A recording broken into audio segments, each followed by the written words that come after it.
Hello everyone, I'm Renzo Mayu, and I'm gonna teach you how to make your first D&D character. D&D has a lot of terms you need to know in order to play. When I say a lot, I mean a lot. I could shoehorn all of this in this video and just call it a day, but I won't. The point of making a tutorial is to teach you how to make something on your own without having to watch a video every single time. So, to keep it simple and understandable, I'm gonna divide this tutorial in 3 parts.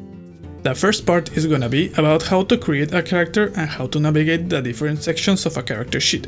The second part is gonna be about spellcasting, how to understand magic, and how to create a spellcaster character.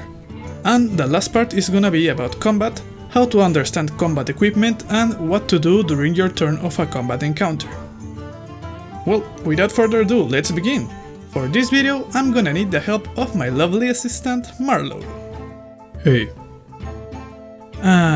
Charming as always. First of all, a character sheet has 3 pages. One for the mechanical info of your character, one for additional role-playing info, and one for tracking magic. For this part, we are gonna be using only the first 2 pages, so we're gonna save the third one for the video on spellcasting. The first page of the character sheet is the main one, the most dense with information, and the one you're gonna be using most of the time. For better explanation, we're gonna divide it on 9 sections. Section 1 for the core information of your character, Section 2 for ability scores, Section 3 for skills and saving throws, Section 4 for combat statistics, Section 5 for weapons and attacks, Section 6 for your character's personal characteristics, Section 7 for other proficiencies and languages, Section 8 for equipment, and Section 9 for features and traits. Since I would need to explain a lot of topics related to combat for you to understand Section 3 and 4, we're gonna take these sections and pin them for later. We're gonna work on them more calmly in the future. So if you're watching this video in the future, then you can find the link for that video up here.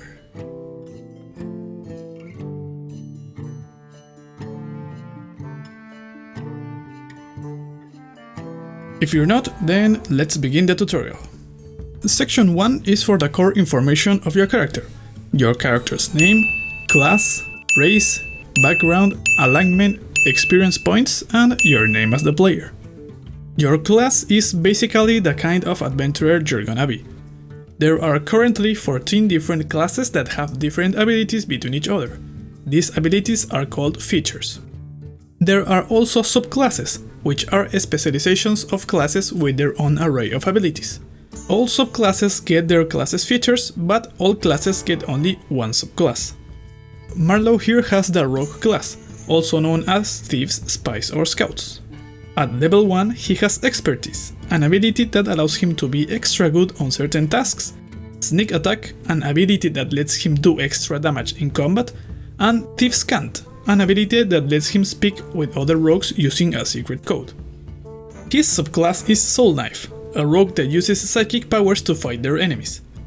He gets the feature Psionic Power that allows him to boost his ability with psychic powers and speak telepathically to others, and the feature Psychic Blades that allows him to create blades from his psychic energy to attack his enemies' minds. But that would be when he levels up to level 3. He's gonna stay in level 1 for now. Your race is what kind of creature you are. You don't need to be a human to play D&D. You can be an orc, goblin, or even a tiefling. In fact, right now, while I record this script, there are 46 different playable races. Each race has a culture of their own, and as such, they train different abilities, have different physical attributes, and speak different languages. All races get a bonus to some ability scores, skill proficiencies, an extra language besides common, and so much more stuff depending on the race. For example, Marlo is a Tabaxi, a race of humanoid cat people. Tabaxis are a physical race but also social, so they get a +2 in dexterity and +2 in charisma. They also have the ability to see in the dark, have claws they can use as weapons, and are particularly good at perceiving their surroundings and sneaking around. Tabaxis don't have a language of their own, so they speak common. That is, well, the common language that the majority of creatures speak in D&D. But they learn an extra language that some other race speaks. In this case, I chose Undercommon. Every character had a life of their own before they wanted to become an adventurer. Backgrounds try to organize these experiences in general terms. Each background gives your character an extra feature, training with certain tasks and tools, an extra language, and equipment your character has when they start their journey. In the case of Marlowe, he parted from home at a very young age and joined the Ophiuchons, a criminal family that trained him on how to be a rogue, so he has a criminal background. This background makes him especially good at lying and sneaking around, as well as when using thieving tools. He's starting the game with a crowbar, a set of dark common clothes, and a pouch with 15 gold pieces. He also has the feature Criminal Contact, that grants him a contact within the criminal family he works for and different means to stay in contact with them. Even though he really doesn't use it that much. Why is it though? Fuck the Ophiuchons. Okay. Alignment is the social and moral compass of your character. It is built around the four main principles that rule over the world of D&D: goodness, evilness, lawfulness, and chaoticness. Contrary to what you may think first, goodness and evilness are not about, well, being good or being evil. It's a bit more complex. Rather, it's about prioritizing the common good for a group or prioritizing the individuals. In the same vein, lawfulness and chaoticness are about the use of rules. Lawful people believe that rules are a necessary construct and are above people's scrutiny, while chaotic people believe that rules are ingrained in the individual, in the same way as instincts. These four elements combine between each other to create the 9 possible alignments. In the case of Marlowe, he is chaotic good. He constantly goes out of his way to help others if he sees it necessary and believes rules are important, but believes moral rules are independent from law, so he doesn't hesitate breaking the law if it means defending what he thinks is right. Experience points, like in a video game, determine when you level up in your class. You can get experience points by fighting monsters or when your dungeon master sees fit.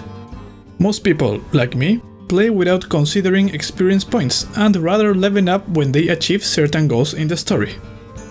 If this is your first character, I recommend you only focus on class and race. All the other stuff is a bit advanced and can be a bit too much information for you right now.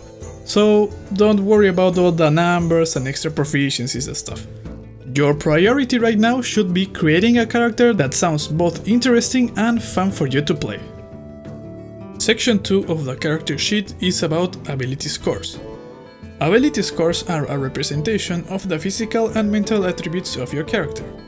Every ability score has a number from 1 to 20, with 10 being the average any person has.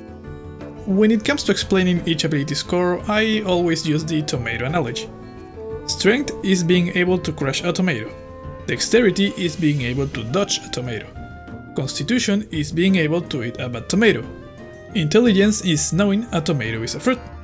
Wisdom is knowing not to put a tomato in a fruit salad. And charisma is being able to sell a tomato-based fruit salad.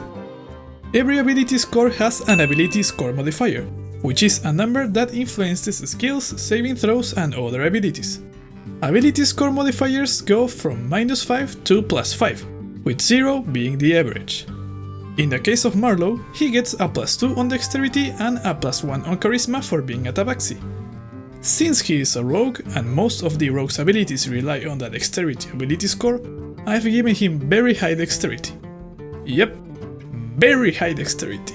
No weaknesses. None. Nada, cero, ninguna. There are multiple ways to calculate your ability scores. Since this is your first game, I recommend doing it by dice rolls. For this, you roll 4 6-faced die and add the 3 highest numbers. This is your ability score, and can place it on any of the 6 abilities you prefer. To calculate the ability score modifier, you just subtract 10 from the ability score and divide it by 2, rounded down. Now you just do the same for all 6 ability scores. Just remember to always ask your DM for what method of ability score calculation everyone is gonna use. Otherwise you may have to change all your numbers at the last second and nobody wants to do that. If this is your first game, I recommend you to have a character as balanced as possible. Aim for having all your ability score modifiers evenly distributed instead of focusing on only one stat. In your first game, you will most likely want to try all kinds of stuff, and specializing too much on something may limit this frame of experimentation. Section 3 is for your skills and saving throws. Skills are the tasks and actions with which a character can interact within the game. Every skill depends on a determined ability score and uses said ability score modifier. Depending on your class, race, and background, your character has proficiency with certain skills. Proficiency is a bonus that represents how your character is particularly good at that certain skill. The bonus to this skill depends on the level of your character. In the case of Marlowe, he gets proficiency on perception and stealth for being a tabaxi, and proficiency on deception and stealth from his criminal background. In case you get proficiency on a skill you are already proficient in, these numbers do not stack. Instead, the rules allow you to swap this proficiency to another skill of your choice. Classes give you a list of options from where to choose your proficiencies. In the case of Marlowe, he gets proficiency with intimidation, athletics, insight, and persuasion from being a rogue. Every time Marlowe wants to interact with the world of the game, the DM asks him to make a skill check. For this, I roll a d20 and add the skill modifier to the roll. This number is compared to the difficulty class or DC, a number stated by the DM to determine the level of difficulty of this interaction. Then the DM indicates me if he succeeds or if he fails. This same principle applies to saving throws. The difference between a skill and a saving throw is that the last is used when a character is subject to certain attacks or spells from other characters. Saving throws also depend on an ability score modifier and proficiency bonuses, which are determined by your character's class. In the case of Marlowe, for being a rogue, he is proficient in dexterity and intelligence saving throws. Every time Marlowe is subject to a spell's effect or any other situation at the DM's discretion, he makes a saving throw. So, again, I roll a d20 and add the saving throw modifier against the spells or the attack's DC to see if he succeeds. Finally, this stat here is called Passive Perception. It represents the ability of your character to be unconsciously aware of their surroundings. This is mostly a stat for DMs, so they know how much information they can tell you about your surroundings without breaking your immersion as a player. To calculate your passive perception or any other passive skill, you just need to add a 10 to your skill modifier. If this is your first character, I recommend you choose your skill proficiencies based on your character's backstory and motivations. A character that was raised in the wilds surely knows a lot about nature, and a character that's a seasoned investigator looking for a serial killer surely is very good at spotting lies. Section 6 of the character sheet is for your character's personal characteristics, personality traits, ideals, bonds, and flaws. This is used for a little self-guide on how to roleplay your character in a situation when you're doubtful of their reaction or thoughts. Personality traits are quirks unique to your character that differentiate them from everyone else. In the case of Marlowe, he's a stress drinker. He never takes off his armor, not even for sleeping, and is kind of a grumpy grump. Ideals are your morals and what you believe in. Marlowe believes it is everyone's responsibility to protect and take care of their families, and that actions speak louder than words. Bonds are characters, events, and places you are emotionally connected to. Marlowe has a very strong bond with his father, who he sees as his role model, and his younger brother, who he sees as the only one he can truly trust. Finally, flaws are negative traits that add roundness to your character. In the case of Marlowe, he is very emotional and impulsive. Sometimes these strong emotions get the worst out of him, provoking bad decisions and dire consequences. For your first character, I would recommend you don't worry too much about this part. It can be a bit confusing and it's more aimed towards long-running campaigns. So you should instead focus on who your character is, where they come from, where do they go, and why. Or you can even just forget about this and focus on having fun as a player. Section 7 here is for all your other proficiencies that are not skills. These proficiencies can be of weapons, tools, or armor. Weapons and armor are self-explanatory, but tools are a set of items for specific jobs and traits. For example, there's scribe tools to work on books and other documents, and woodcarver tools to work on creating other tools or pieces of art made out of wood. You can also use this section to keep track of the languages known by your character in case you need to communicate with other races that do not speak common. Marlowe, as a rogue, gets proficiency with light armor, simple weapons, hand crossbows, long swords, rapiers, short swords, and thieves' tools. From his criminal background, he gets proficiency with a gaming set of dice and thieves' tools. Remember, proficiencies do not stack. Finally, as a tabaxi, he gets 2 languages, Common and Undercommon. Section 8 is for your equipment. Here you can keep track of everything your class and background get you at the beginning of the game and every item you pick during the game. As a rogue, Marlowe starts the game with a short sword, a short bow, 20 arrows, a leather armor, 2 daggers, a set of thieves' tools, and an explorer's pack. Packs are bundles of items that are useful during certain jobs or tasks. For example, an explorer's pack includes things like rope, torches, and a bedroll. Because of his criminal background, he also starts with a crowbar, a set of dark common clothes, and 15 gold pieces. These gold pieces are organized in here, a list specifically made for tracking your money. DnD uses 5 types of currency: copper, silver, electrum, and gold, with every type of coin being able to be exchanged between each other. Finally, Section 9 is probably one of the most important of the character sheet.